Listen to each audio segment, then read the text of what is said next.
Hi guys. So it is the morning of Thursday, the 30th of April, 2015, and I had my first RE appointment yesterday. So I wanted to come on and talk to you guys about how it went. And there's a lot to tell you, so this is probably going to be a super long video. And I think what I'm going to do to talk through it is, let me just, there we go.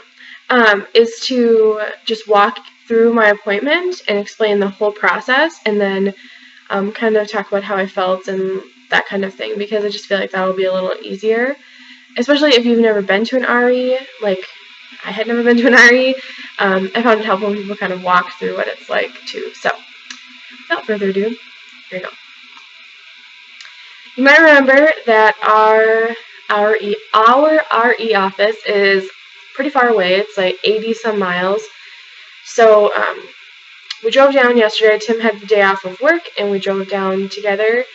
And we got there right on time, which was lucky because there's a bunch of road work. But I am always nervous of being late, so we actually left home a little earlier than we, needed to, but it ended up being perfect, which was good. So we got there about 15 minutes before our appointment, and we went in. And the clinic itself it's in sort of like a strange part of town. I guess not strange, but it's not where you would expect like a medical clinic to be, and it's through like a huge hospital, but it's its own clinic, and it's on the other side of town, which is nice because then you're not like in the hospital, which is one of the things I don't like about our OB here in town. So anyways, so we get there, and the office is really beautiful. The waiting room is big and open feeling, but yet like they've got the chairs sort of clustered in small groups. They're not like the big lines, so it feels more intimate. And then there's these huge skylights and stuff, so it's really bright and pretty. And we register with the front desk, which actually took us a little while. They had most of my information from the referral. My OB sent down most of my info, but they ran through everything just because she said they wanted to make sure they had everything correct, so that there wouldn't be any hiccups later on, which was, I thought, really nice of them. And then they went through and registered Tim as well, but it was kind of interesting. They didn't take any of his insurance information, so I'm a little curious of how that works, if they end up running his test through mine first. I'm not entirely sure how that works, but that's a question I'll have to ask them and talk about later on. So anyways, so we got all registered, and we sat down and waited, and it was a little bit of a wait. Our appointment was for 2:30. I think we got called back at like 2:39, so it was like 10 minutes, which is not too bad.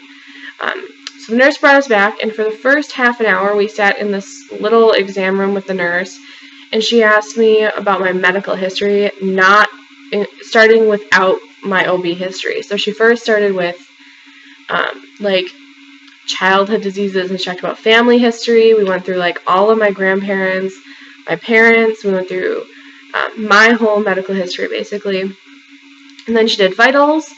And you guys should be proud of me. I don't know if I've mentioned this very many times, but usually my blood pressure is not super high, but it goes up in doctor's offices. Like if I take it at like the pharmacy, it's usually fine, but if I go to the doctor's office, I just get nervous and my blood pressure goes up a little. But my blood pressure was pretty good yesterday, so that was good.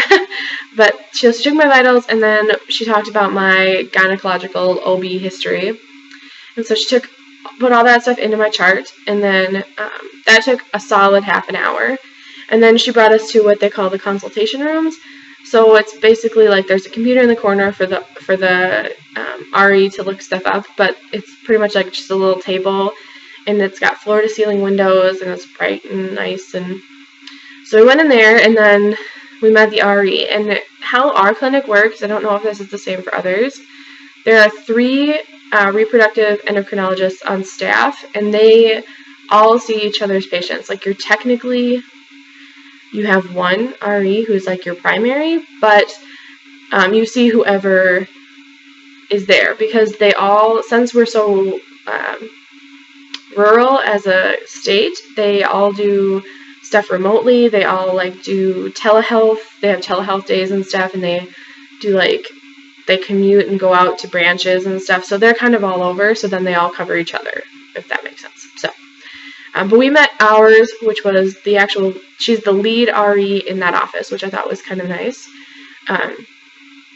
And so she sat down and we talked for over an hour with her, and it was a lot of information. That was the part that was the most just like intensive information.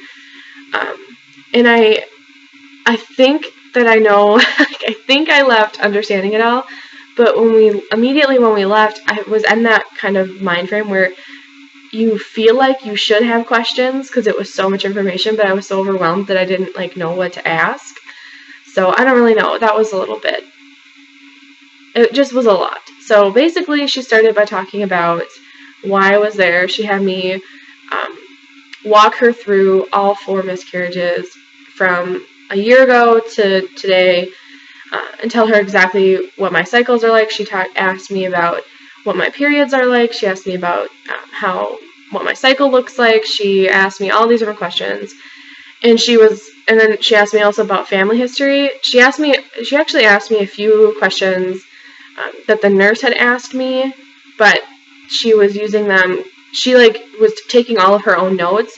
It was kind of interesting. You could see she would do her little shorthand. She would draw an arrow connecting something, or it was kind of interesting to see how she did that. But it's sort of off topic. So she went through, and I have a family history of miscarriages, and then from talking about my cycle, she was like, I 100% think you have a hormonal imbalance.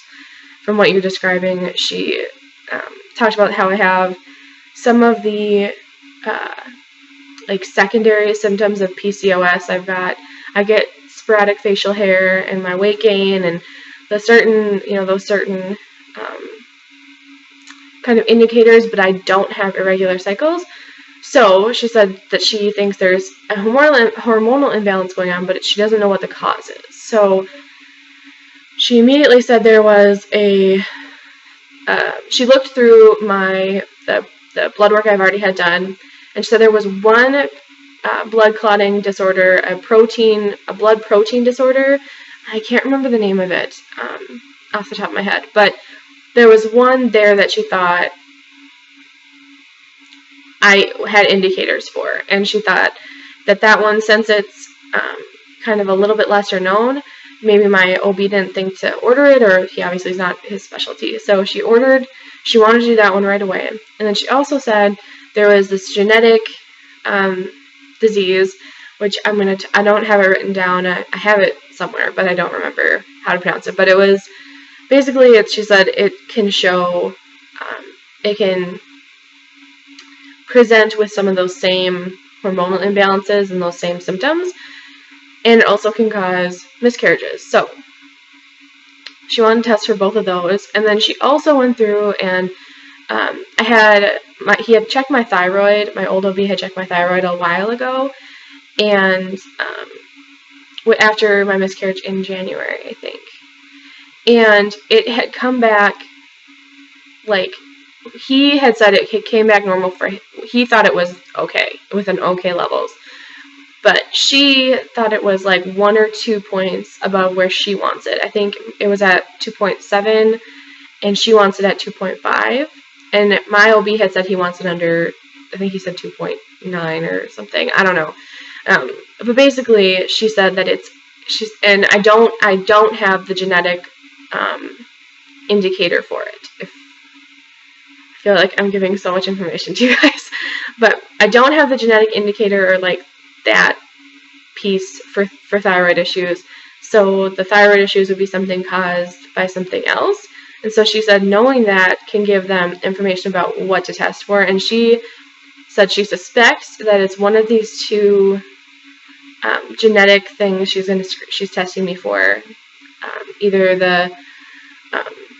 of them could put pressure on my thyroid and make it just a little bit out of whack. So she said she retested that yesterday, and she said if it's even a little bit high, she's just going to put me on Synthroid to help that out. So there you go. Then she talked through the options for other testing. They could have run each of those other tests individually, but she said that it would be more expensive. So that in order to be more cost effective, and then also to kind of cover our bases for other things, she ordered a test called a Council Family Planning Genetic Screening. And if I remember, I'll link Council's website below. They're actually, I think, a for-profit company. They're a for-profit company. And she, like, told me everything before, and she was like, you don't have to do this. She's like, it's probably going to be more cost-effective. Plus, we'll get a whole bunch of other information in case it's something super random. We'll know. And so she had me do that to test for other genetic issues. Jeez. So basically, she was testing my thyroid again, and then testing for genetic issues. And she also said, excuse me, I feel like I have the hiccups coming on. She also said that she wants me on some kind of blood thinner. So she's referring me to a pediatric hematologist, but she's going to hold off making the referral until we get my test results back, because she said she suspects, or she's going to ask him to put me on some kind of blood thinner, but knowing what the tests say will help him determine what to put me on. So, like, if it all comes back normal, he'll probably put me on something really low dose, and just kind of like because I have the other indicators. I don't remember the medical term for that. When you have the indicators, but the tests are negative. Strength beyond the storm, or someone who's a nurse who can tell me what that term is. But, because it applies to me in like 8 ways. But anyways, so he'll either put me on something really low dose, or if there's one of the genetic disorders she's testing me for, I might need a higher level blood thinner for pregnancy, and she said that it might be something that I'll need to be on, or I should be on a blood thinner for always, which I thought was kind of interesting, because I never even thought that would be a thing. So, I will be seeing a hematologist. I think that's his specialty. It's a pediatric hematologist, I think. So, yeah. So, basically that's, and then she also wanted to do karyotyping on Tim. And I think that I mentioned this, but when we did our referral, our OB told us they're going to have you do karyotyping, so we can order it now and have you just do it, and we did. So I did do karyotyping for me. I don't remember if I actually told you guys that or not. It was one of those things where I was talking to the nurse, and she was like, you should, get this done before, because they're going to have you do it anyways, and that way you can have it done. And so I just kind of went and did it, and it was normal. So anyways, so my karyotyping is normal, and Tim's, they ordered yesterday, so he got drawn for that yesterday, so we'll have that back in a couple of weeks. But she said that she was very, very, she was convinced that it's me, which, so that was that. But anyways, so those are kind of what we have going on right now. We are not, she told us to not try, we are to protect for the time being,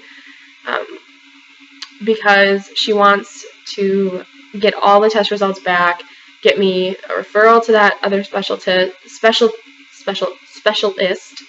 and kind of create a real plan of action before we try another cycle.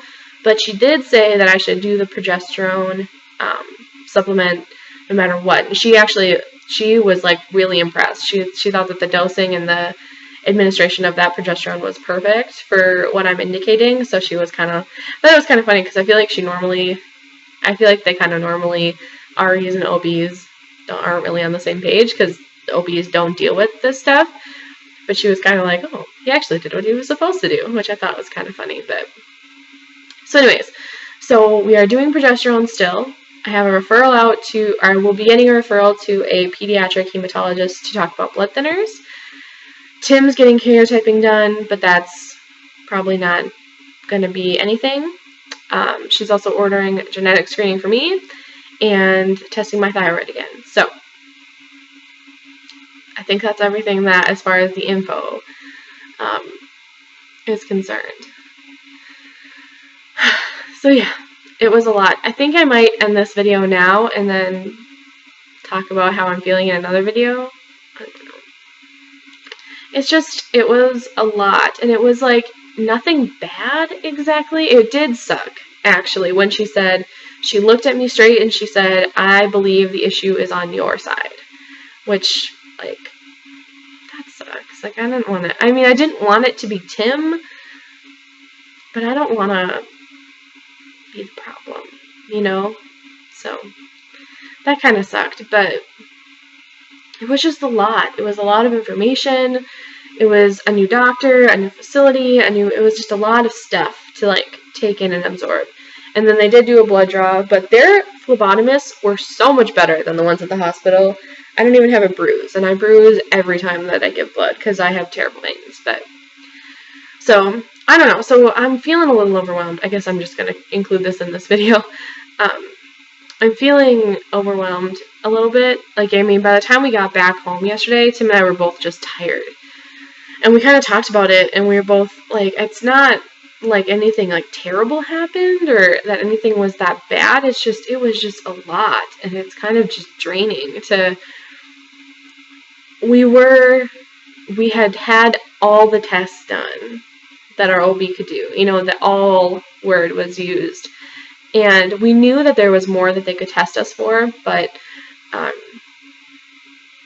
you know, it was like so theoretical that it wasn't really weighing on us. But now knowing that there are more questions, you know, and there are more potential options, it's just kind of like reigniting that stress of, it's the waiting, you know, and it's kind of just all of it. It was just a lot. So it was really good. And I feel like they are so much more invested. I mean, all of the staff was so friendly. Even the people that we didn't actually interact with, they, you know, were really kind and joked with us or whatever. The phlebotomists were hilarious. My husband and I were back there getting drawn together. We were joking around, and they were, you know, joking with each other, and it was the end of the day, and it felt much more like a small community, which was really nice, as opposed to being in the hospital where it's like they're just like filing patients through. So I don't know. I'm really glad we did it, but it was a lot. I think I've said that about 45 times so far this video, but that's the best way to describe it. And Sarah from BB Hopes, she described it as trying to take a drink from a fire hose, and that's when, like, that popped into my head. I was like, that was exactly what it felt like. It was trying to pull the information out, and it's both ways. You know, she's trying to pull the information from us that she needs through all the information that she has. She's trying to pull out what's important, and we're trying to pull out what we need to know to be prepared. And yeah, so anyways, I don't know if any of you are going to still be watching this at 20 minutes, but that's what our experience was like yesterday, and I will, I'm sure, be updating you guys. Sorry, my computer just whirred. We'll be updating you guys. Oh gosh, sorry, it's probably really loud. I'll just leave. I love you guys, and thank you all so much for your support as we go through this journey, and hopefully I will have some answers, I guess, now. Maybe something will come back and we'll learn something. So, love you all, and baby dust, and I will talk to you soon.